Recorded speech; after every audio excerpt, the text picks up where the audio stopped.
Good evening, everyone, and welcome to the Lacrosse Show. I'm Mark Powers. Connor's on vacation this week, so we've got a big gun from the lacrosse internet universe. Chris Marshall is going to be helping me out going through the topics this week. How you doing, Chris? I'm doing great. How about yourself? Can't complain. It's definitely getting a little more wintry out here on the East Coast, so I'm jonesing for the weather you guys have out there. 82 today. 82.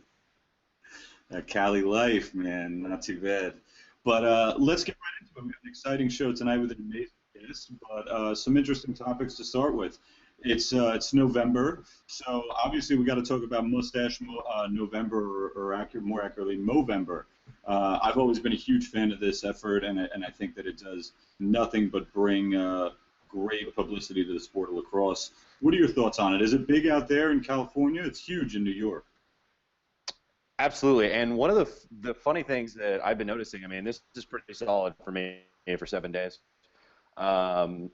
is that the office I work in now, I've never seen more people participate in Movember, and I think it's fantastic. And it's such a good cause across, with Movember and with Lacrosse Madness. Both of them are fantastic. And are really starting to make some real progress in terms of the money they're able to raise and the people that they're helping. Yeah, no question. And to echo what you're saying, it's true. It's spreading like wildfire. I saw Matt Lauer on the Today Show is even sporting himself a mustache to get on board. Yeah. But let's talk about its impact on the sport of lacrosse itself. Ken Clausen, who's a big name player in his own right, he's spearheading the Mustache Madness initiative, and he seems like he's been able to raise some real funds there. Have you ever been a part of a mustache team or something like that? The fundraising endeavor.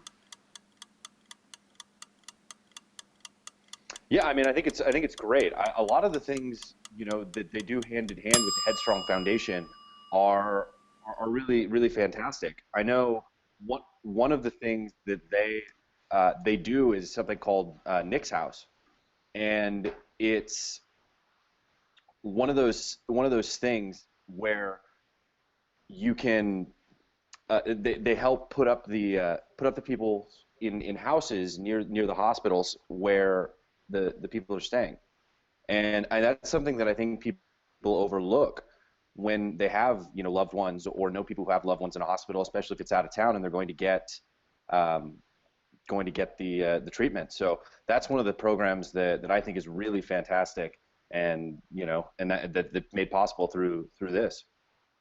Yeah, agreed. That would be a great initiative to see some funding.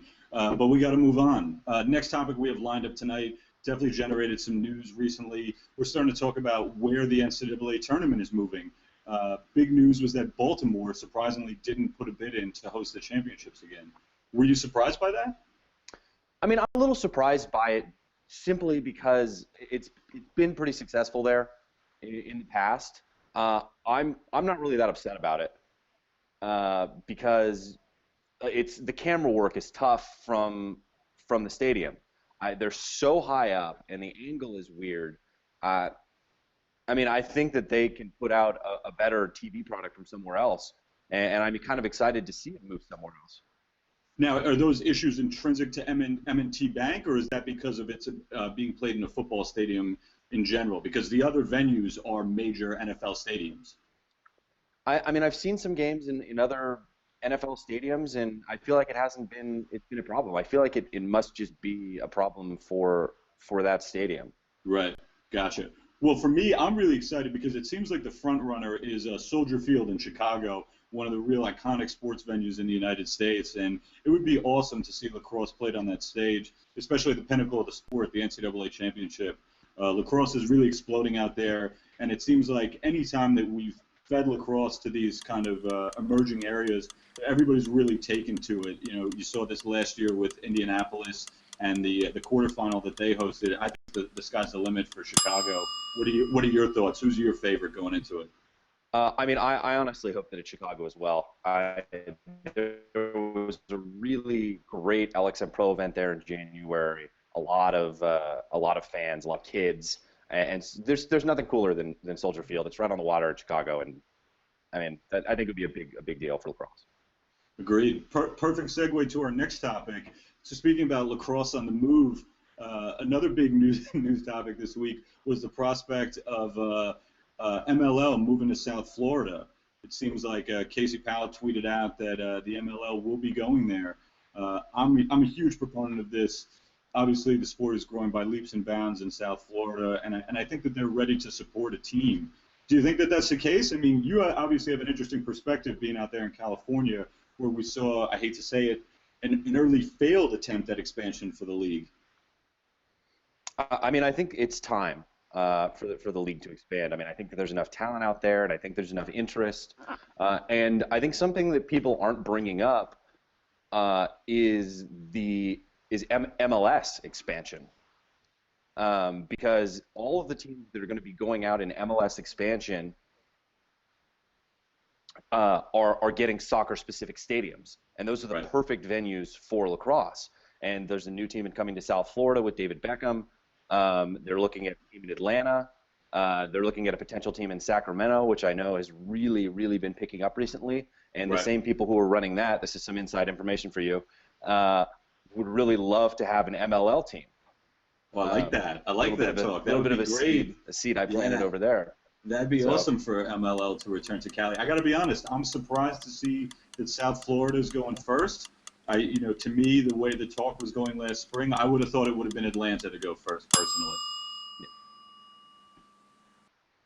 Well, I mean, Atlanta's a great spot too. I can't imagine that they're not going to get one soon. I mean, I went back 2 weeks ago to LXM Pro, and it was one of my favorite events. Just the kids were really excited about it, and there were a lot of them. Right. So moving right along, next topic for discussion, we're addressing the Lacrosse Hall of Fame.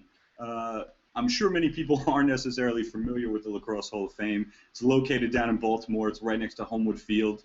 About 2 weeks ago, we recently inducted the 2013 class. Some notable names on the men's side. Well, the inductees on the men's side were Coach Jim Berkman at Salisbury State, Ryan Wade, legendary midfielder out of North Carolina and the U.S. team, and Mike Watson, the inspiration for the MLL logo. An incredible class for 2013. But what I want to talk to you about, Chris, is the Lacrosse Hall of Fame noteworthy enough? Are we publicizing it enough? It doesn't seem. I mean, obviously we're not as big of a sport as football or basketball, but it doesn't seem like it has the same appeal or same draw as Cooperstown or Canton do.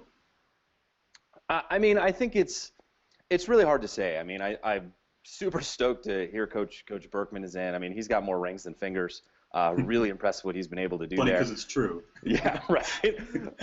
But I mean, if you look at kind of all the hoopla that surrounds the Hall of Fame classes and stuff for the other sports, the only one that really gets any attention, I guess, is football. I mean, they have a big crowd and they come out and do it. But even for baseball and basketball, it's kind of, there's a press release and, pat on the back. And interestingly enough, the Soccer Hall of Fame is just in a warehouse, and you can't even go to it. Oh, so we're beating somebody. That's good. So it's one of those things where they couldn't. Yeah. So I mean, it's one of those things that I think will continue to build with the interest. And when you start looking at how much history there is in North America for the sport, I mean, it's not only a Hall of Fame and a tribute to the sport, but American history across the board. Yeah, no question. Nowhere to go but up in my mind. I think we're going to see big things out of the Hall of Fame soon with U.S. Lacrosse stewarding that. Now to our last topic. Fortunately or unfortunately, recently we've been talking a lot about some negative press that's been coming to lacrosse, and this isn't necessarily born out of a lacrosse incident, but we got to talk about hazing in sports, and since we are on the lacrosse show, we should talk about hazing in lacrosse. And, we do have an opportunity to talk about that in light of Cornell's suspension for the fall. Obviously, hazing is reprehensible in the sense that, you never want to do anything to marginalize people, let alone put them in jeopardy. But at the same time, I do see arguments for team bonding and trying to, bring new players into the fold.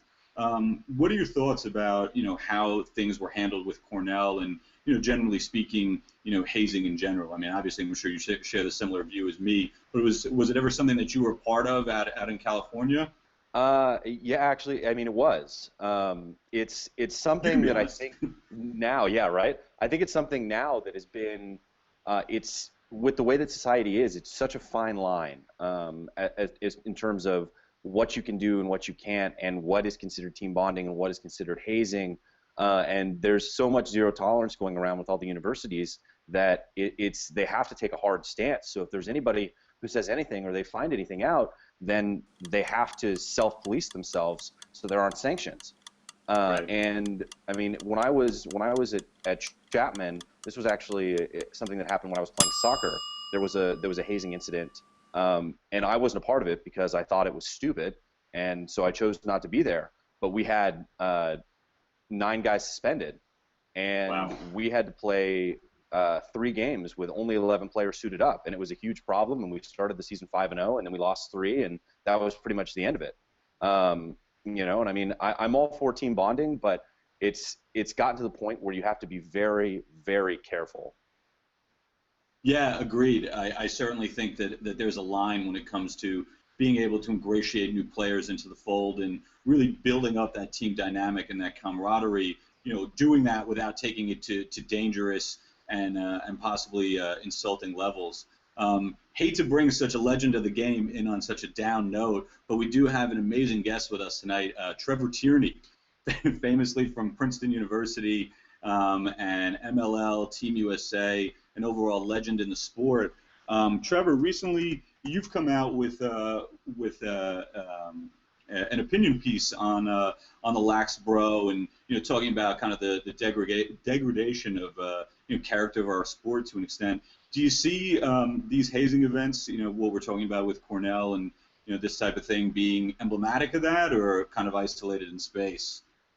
I think both of you guys made some very good points. I mean, there are things that have been happening for a long time, and society's evolved in certain ways where that stuff's no longer acceptable, and there's serious repercussions for those type of incidents. And also, I think it's kind of time for us as a culture to evolve as well, and see find ways where we can have positive bonding experiences with teammates, and really just grow up a little bit in the athletic culture. I think there's serious issues, not just in lacrosse but in athletics in general, where you're seeing higher rates, and there's research done on this. There's significantly higher rates of alcohol, drug abuse among athletes, and these are very deep issues. You're talking about we're rewarded as athletes to kind of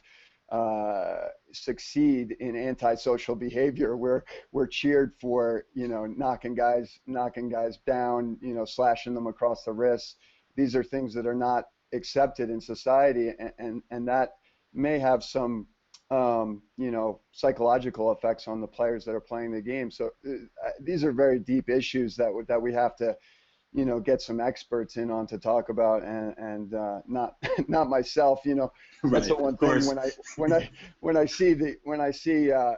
I see Mike Ditka the other night, commenting on this Dolphins incident, and he talks about grabbing the guy and punching him in the face. I'm like, no, that's not actually the solution. So I think it's important for us within our world to have this conversation, but then also reach out to people who really understand these things at a deeper level, and find ways to grow through these incidences and get better as a community and as people. Sure. Yeah. I mean, to your point, it sounds like there are certainly ways to ingratiate guys into the fold without doing it with booze or belittling people. So, I mean, I hate to continue on this topic, but you have a real interesting perspective. Having been previously involved with coaching a college team. Coaching with your dad out there in Denver. Can you talk a little bit about some of the stuff that you guys do to not necessarily to help the freshmen get acclimated to campus, but kind of bringing the team back together again in the fall? What's that process like for you guys? Well, just to be clear, I'm no longer coaching with those guys. I Right. coached the past 4 years.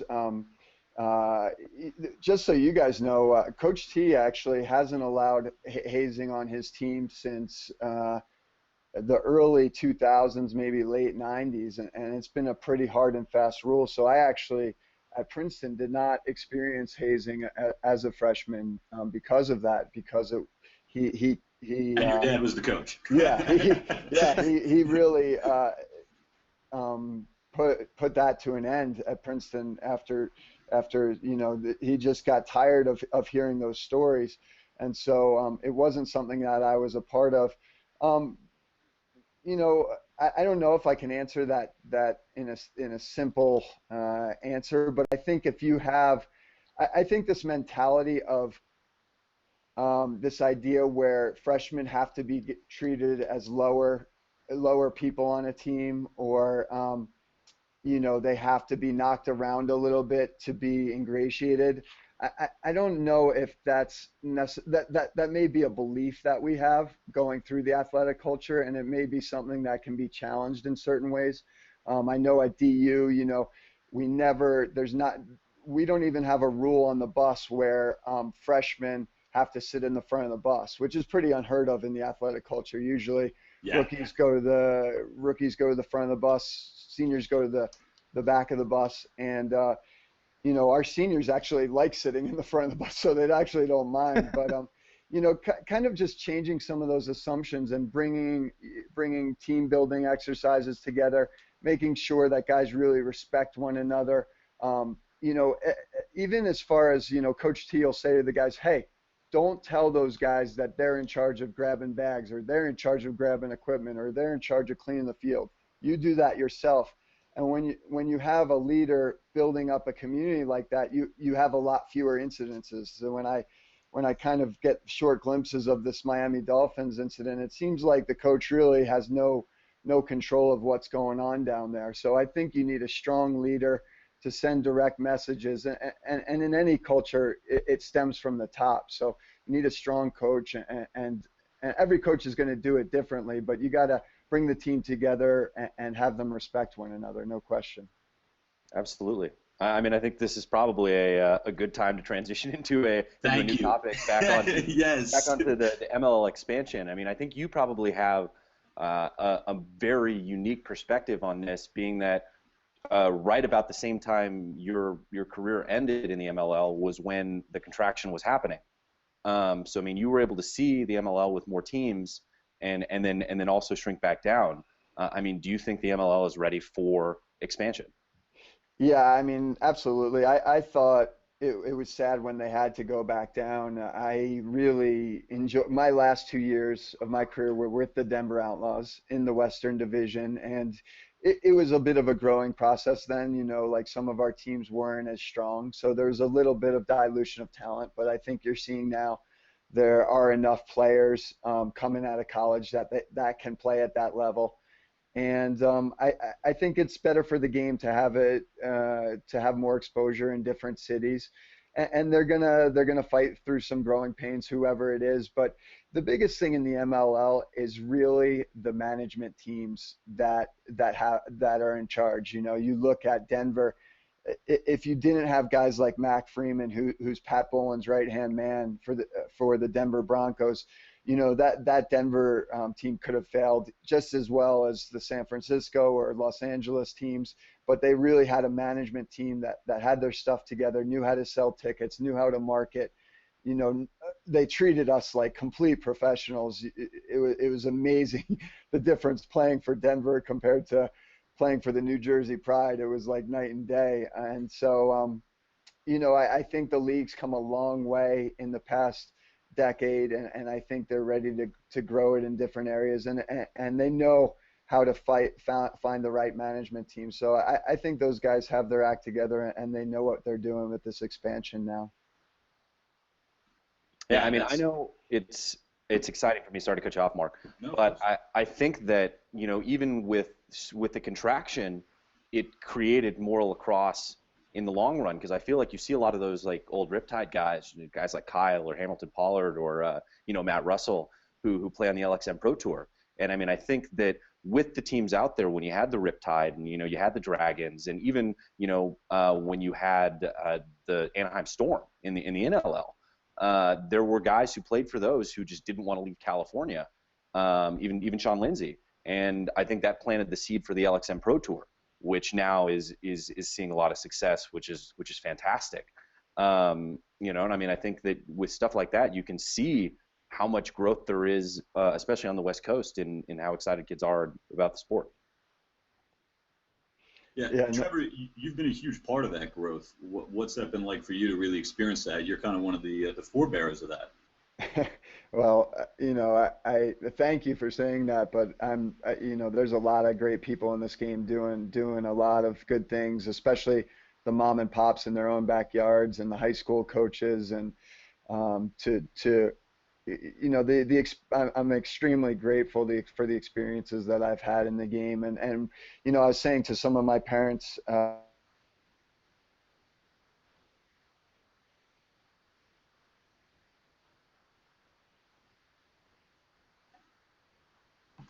Do we freeze up here? Possibly. Okay. Well, we may have lost Trevor. I'm sure he'll be back. He'll be back shortly. Because I certainly have some more questions for him. Yeah, for sure. He was starting to touch on some good stuff, and you know, you brought up something interesting, and he has a really interesting MLL career in that, you know, obviously it was abruptly cut short, unfortunately, you know, under tough circumstance, but you know, he got to play out west and was really one of the main guys at the time that he stepped away. I mean, I looked at that as a big shock. Trevor, we got you back. Are you functioning? Yeah, as well as I do. So what I was saying was, when I was young, I was in Maryland for a few years with my dad. He was the assistant coach at Hopkins, and we moved to New Jersey, and there was literally, we started a league where it was like 30 kids from age 8 to 17 playing on the same field, and that was our league, you know, for youth, and I was not Talk happy about with hazing. yeah, exactly.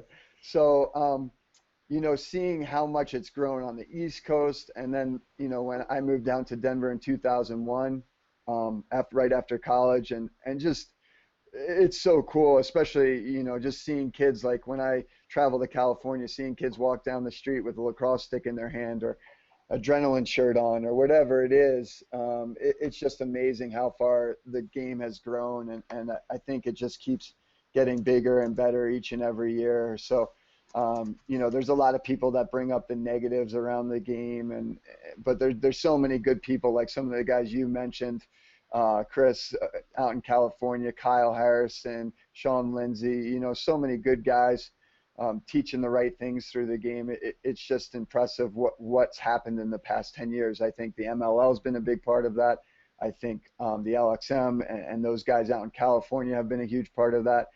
And like I said before, it's really the people in their own communities that are giving back to the game that are really, really growing this thing. So I love the game. I love what it's all about, and I'm excited to watch it continue to grow. Yeah, it sounds like what you were describing that happened in New Jersey is somewhat similar to what you and your family are endeavoring to do out in Denver right now. Obviously under a little bit different circumstance, in that the foundation was somewhat set up for you guys out there before you guys showed up, but there's no question that you and your father are having an amazing impact on the Denver lacrosse scene. I mean, we've known about it for some time, at least coming from an East Coast perspective, but talk about, you know, being an insider out there, you know, some of the real developments that you've seen in recent years. I mean, to me, I'm scared to see where Denver's going. I think the sky's the limit for Colorado in general. Well, yeah, I mean, first of all, you have two great pro teams out here that have done it right. You know, DU. How much does that help? What's that? How much does that help, having like real viable pro teams that are challenging? Does it help in the sense that players have a chance to go and really see the highest level, or is it more that they get to associate with, like, you know, have that validation that, hey, I have a pro sport? Denver's interesting in the fact that it's a really tight-knit city, because, you know, when you go to a pro event out in Denver, the Pepsi Center's right in downtown Denver. The Invesco Field's right across the highway from there. And so it's not like when you're in New Jersey, you know, you're traveling up 95 to the Meadowlands, or up the Turnpike to the Meadowlands, and having to go out of your neighborhood. Everybody's right here. So it has a really tight-knit community feel. The thing that I love about having the Outlaws and the Mammoth out here are that they grow both sides of the game, both the field and box lacrosse. So you don't have the stigma around box lacrosse for young kids. You can start box leagues, and you can have box teams, and people want to be a part of it. And so I think that's a huge part of the youth development, is being able to play both field and box. And I think it just kind of trickles down. DU obviously having tons of success, 2 Final Fours in the past 4 years, and that really, the community that goes to that game, it's like those guys have so many 13-year-olds through high schoolers out there watching.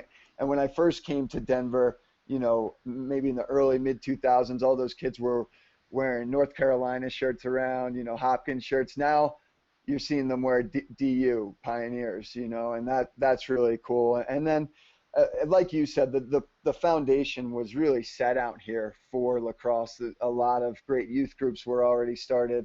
There was a lot of good high schools. I think now you're just seeing the level of play rise up, like you are in other areas, and you're seeing more of the outside suburbs of Denver start to pick up lacrosse. So the athletic ability is going up. You're seeing some stud Division I football recruits choose lacrosse. This kid Christian Thomas, who's a sophomore at DU, he could have easily played Division I football, and he's probably going to be he's going to be a great face-off / short stick midi for those guys. And so those are the things that I'm seeing out here. I'm just blown away by the level of lacrosse that's getting higher and higher each year, and the amount of kids that are playing, just like everywhere else, continues to grow. So there's a lot going on in Denver, no question. Yeah, and it seems like there's a lot of players who are sticking around, and a lot of local products that are coming in. I know, when the teams came out, to some of the Denver high school teams came out, I saw a kid, Pete Applett, who was going to DU. I think he's a freshman this year, and is just sick. And it's, you see the local kids who grow up, seeing the professional teams play, and then going see the games at DU. I was fortunate enough to practice there with Chapman when we came through. The facilities are unbelievable. I mean, beautiful, and I mean, that's exciting. And you see some of the alumni as well playing and reaching out in the community. I know one of the women's player, Karin Hart, was out doing a lot of coaching as well in the women's game and growing that. I mean, how much do you think the success of the Mammoth, being one of the most successful teams in the indoor league, has on what seems like a real steady stream of Canadian players coming to DU? I think Canadians are an interesting breed. They first of all, getting recruited at Denver, no matter where you're from, you come out to Denver and you're just blown away by everything about it. It's a beautiful city. The weather is beautiful, all year long, and great facilities, great programs. I think Denver has a great pipeline. The Canadian pipeline, I think, stems from Matt Brown. He's an offensive wizard, the way he wants to play the game and get up and down and score a lot of goals. I think that's attractive to them. I think, he just knows them well because he is from Vancouver. I think the Mammoth definitely has an impact on that. But, one of the things that's really interesting to me about lacrosse is Chris, you understand this, is guys from California and out west, it's really hard to go back east once you've lived out west. Trust me. There's no way I can go back. I certainly had no intention of leaving. I love it out here. And if I were, one of the things I was talking to John Galvin, the head coach at CU, about was there's kind of this impulse for kids and families to want to play D1 at all costs. So they'll go back east to a small school where they have to pay $50,000 a year. And they may not get to play, and it may not be a right fit academically for them. Or they could go to CU and pay $15,000 a year, play on a great program. Those guys do it the right way. They play just as hard and practice just as much as any D1 team, and they're playing a high level of lacrosse now. I was saying to John, I was like walking around the CU Student Center with them. I'm like, man, if I'm a high school senior right now, I'm having a hard decision between CU and Princeton. I'll tell you that much. So. That's right. Yeah, I mean, obviously, I know that we're probably stealing a lot of big recruits over at Babe City, so it's. Yeah, it's pretty easy. Well, it's funny you guys are touching on something that actually has empirical evidence to back it up. I mean, we've seen some recent guys transferring back to go to Denver after trying their hand out east. I mean, famously, Law was at Salisbury State, and I think you guys have another guy that just transferred back from Fairfield or something like that, or Sacred Heart after being their top scorer. So yeah, guys that grew up out in Denver, tried their hand out east, and for whatever reason now they're back, and sounds like your dad is more than happy to take them. Yeah, they actually take it into consideration in the recruiting process. Coach Brown will say, "Don't worry, he'll come back," and sometimes he's actually right. Eric Law is a fascinating story because they didn't think he was even a Division I player, so it took college coaches a year to realize what an outstanding player he was, and fortunately Denver was able to get him back. Yeah. So one quick question before we transition another way. You brought up Coach Brown, and this is something I wanted to ask you because obviously you had the opportunity to really watch and learn from him up close and personal, even before your dad got out there to take over the reins of the program. Everybody talks about the Canadian influence in lacrosse right now, and what that really means and how you're seeing it manifested. Talk about what that, how you saw that at Denver. Specifically what Coach Brown brings to the offense that really kind of adds that distinctly Canadian element. Because to the untrained observer just watching a game, they're not necessarily aware of the off-ball picks or the two-man game. Could you talk about that a little bit? Yeah, I think Coach Brown, I mean, he's now a very good friend of mine, and there's maybe no better offensive coach in the game at this point. I really think he's one of those coaches that just has a natural, instinct to know the X's and O's and know how to coach something. And it's not the old way of coaching. He's completely, one of the things about lacrosse is we go through evolutions of how the game is played, and Coach T, my father, really kind of put in that defense, that slide package defense in the mid-90s, and that slowed the game down a bit because people couldn't figure out how to break that. And now the type of offense that Coach Brown is running is really creating problems for that type of defense. And just the way he coaches the game, the amount of ball movement that is promoted, the amount of crossing through the middle of the field, moving the ball quickly, dodging hard, just the way he teaches the fundamentals. One thing is that we don't run plays at DU. He really teaches the guys how to read and react. That's why, it's a nightmare for opposing coaches to try to figure out what DU's doing offensively because there's no real end game. It's kind of like they're playing out of a set and they're doing a lot of different things and they're reading and reacting. It's not this kind of robotic offensive movement that you see out of a lot of teams. When I was coaching defense at DU, it was very easy to predict what a lot of teams were looking for out of their offenses, and you could kind of train your defense to do that. Coach Brown, you can't do that again. So he's just a rising star in the game. He's only around 30 years old, and he's going to have great success in this game. And if anyone's looking to learn how to coach offense, watch DU play because they play at an extremely high level, and a lot of it has to do with Coach Brown. No, I mean, I think this is something, we have to touch on. I mean, it's part of a three-part series for Lax All-Stars and really kind of a hot-button issue in lacrosse right now and sports across the board are concussions.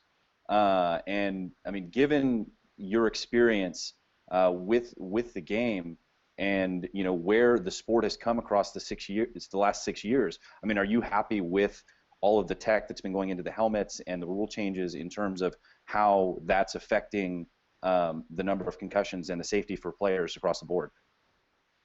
Well, just from my own subjective experience of watching kids play, I don't think the helmets are very good. I'm sure there's some data out there that may may refute that statement, but There's not. I see a lot of people getting concussions still in lacrosse, and it's something we got to look at because, you know, I know firsthand what it feels like, what you go through, and it's not a fun experience. So I cringe every time I see a kid get a concussion, and it's the last thing I want to see happen. I think it's really important for us to look at the rules. You know, I don't think lacrosse will change that much if we take away, you know, the big hits. I still think lacrosse always has to be a physical game where you're bumping into each other and you're getting good hard cross checks and slap checks, but I don't know if you need the big, you know, big open field hit in lacrosse, but some people like it. I think if you watch DU play in the past couple of years, I don't think you'd see one big hit ever in any of our games, and you wouldn't have noticed the difference. So it's something that we got to look at from a lot of different angles. My biggest thing is I just want kids to be able to play the game at a high level and stay safe, because I know the impact that that concussions can have on the rest of your life. So for you, obviously, your concussions are a little bit different in the sense that, I mean, pardon me for speaking out of ignorance here, but you were a goalie, and I have to assume that, you know, your situation was caused more by sustaining shots to the head, you know, actual like lacrosse shots on goal to the head, as opposed to physical contact outside of the cage. And we saw some of this manifest itself with Dan Wigreiser, the Duke goalie, who hung it up and didn't play his senior year down in Durham this year. Do you think that there's any way for us to legislate the game differently or teach technique differently, or is it really as simple as creating a helmet that's really capable of stopping and harnessing a lacrosse shot? Is it really that simple, you know, as far as protecting goalies? Is that what we need to do? Well, first off, I only had one concussion from a shot to the head. Okay. Others were from kind of cheap shots, kind of getting blindsided behind the goal or out in front of the goal during a clear. Usually you'll have that attackman. Those attackmen don't know how to hit, you know. Sorry. Very familiar with that. In your face attack. They get their hands up. I had a couple of cross checks to the head. I had my freshman year at Princeton, I made an unfortunate decision of trying to hit Scott Urich with my head down, and that kid was built like a tank. Yeah. And so I had 12 in total over the course of my career, and they kind of just started to pile up and get easier and easier to get. And my last one was a shot to the head. So that's kind of how I got them. So I still think there's rules that can be put in place to protect all players from those cheap hits.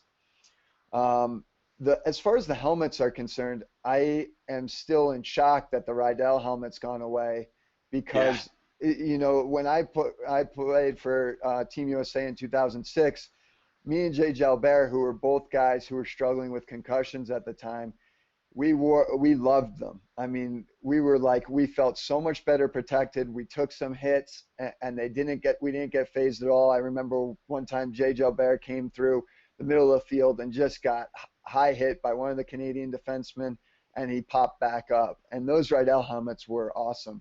The problem was, all of us in lacrosse, we didn't think they were cool enough. We thought they were not aesthetically pleasing, right? Yeah, they were. We thought they were too heavy, but too heavy is the dumbest thing in the world when you're talking about on top of your head, because you know your head weighs enough as it is, and you get used to it. And the same thing with the helmet. You put a helmet on, you get used to that weight very quickly. So I wish I'm trying to reach out to some people who were involved with the Rydell helmet to see if there's any way to bring it back, because I think they're the best thing for the game. So I don't know. I think that's a serious solution that not too many people are talking about. And I mean, kind of just on the heels of talking about Team USA, I mean, I think we have to talk about the World Championships in Denver in 2014. I mean, I'm just, with all the things that I've seen about the players that are out for Team USA, and what's going on with them, I have to think that we're the favorites, right? Well, if you look at, they're very good. I got to be an evaluating coach at the tryouts, and they were outstanding. And you know what's funny? So I'm I'm like this is talking about the evolution of the game, but I'm 6 foot, 190, 195, so I'm not tiny, but these guys were like monsters, and like I felt like a small child around most of these guys, and so it's kind of like it kind of speaks to the evolution of the athlete of the game, but it was amazing seeing those guys play and the level of their abilities and skills, and they're going to be a very tough team. But you look at that Canadian team, and you talk about Matt Brown being an offensive coach there, and you talk about some of their offensive players, and on top of that, their defensive players are much more advanced than they used to be. Their defensive schemes are way further ahead. You've got guys that have played together on the Toronto Nationals forever. That team is scary.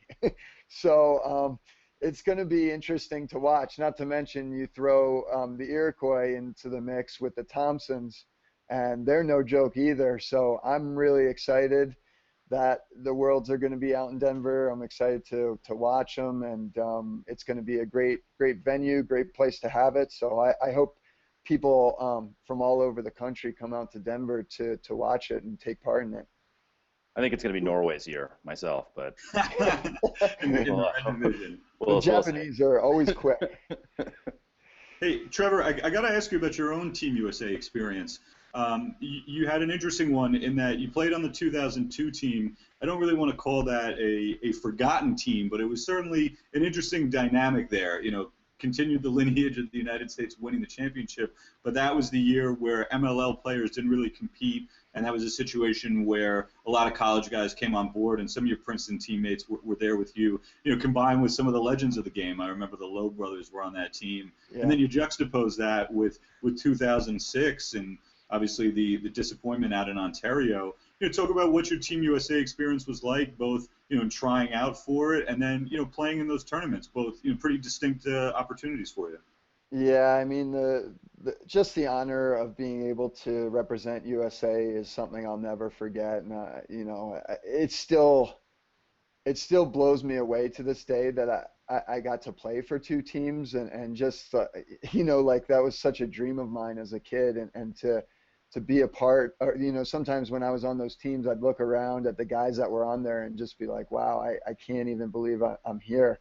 And so that was just such an amazing experience. And the two situations were so different. In 2002, we were a bunch of puppies. I mean, I was 22 years old.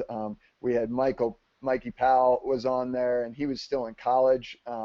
Right, you know, a lot of guys were very young. Darren Lowe was one of the older guys. Kevin Lowe were one of the older guys, but everyone was picking us to lose, saying we had no chance, and we end up winning the whole thing, and that was so cool doing that down in Australia. And then in 2006 we were the team to beat, and everyone thought it was a runaway, and you know, we ran into Jeff Schneider winning, you know, almost every face-off in the championship, and you know, just a tremendous, you know, you're playing against the Gates and John Grant.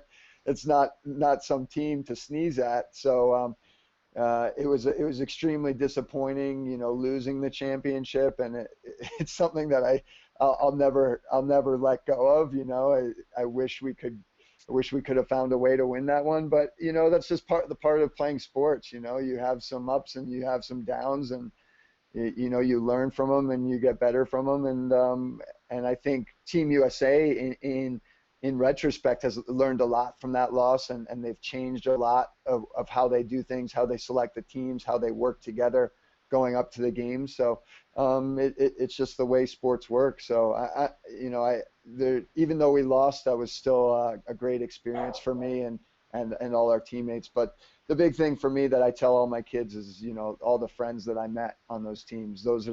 That's the thing that means the most to me now. Not the championships or trophies or anything, but those friends are incredibly important to me, and I'm so grateful to have those guys in my life. That's excellent. That's amazing, and it's a great opportunity for us to end there, especially after we came in on such a down note. It's a great chance to finish on you know, what we all feel about the game, which is the camaraderie that it brings. And like you said, it's really those guys from the locker room that you remember. It's not necessarily the games or the opportunities. Well, Trevor, thanks a lot for coming on the show tonight. I really appreciate it. Obviously, there's a million topics that we'd love to cover with you, and hopefully we can get you back on the show in the future. Yeah, I'd love to. It's been a blast hanging out with you guys, so thank you. All right, everyone. Tune in next week, Thursday night, once again. Lacrosse Show will be back. Hopefully, Mr. Wilson will be back from vacation. We'll have Mr. Marshall in the house once again, holding it down. Good night, everyone. Hit the wall. Alex and Pro Saturday. Yes. Be there. TLN. Tune in.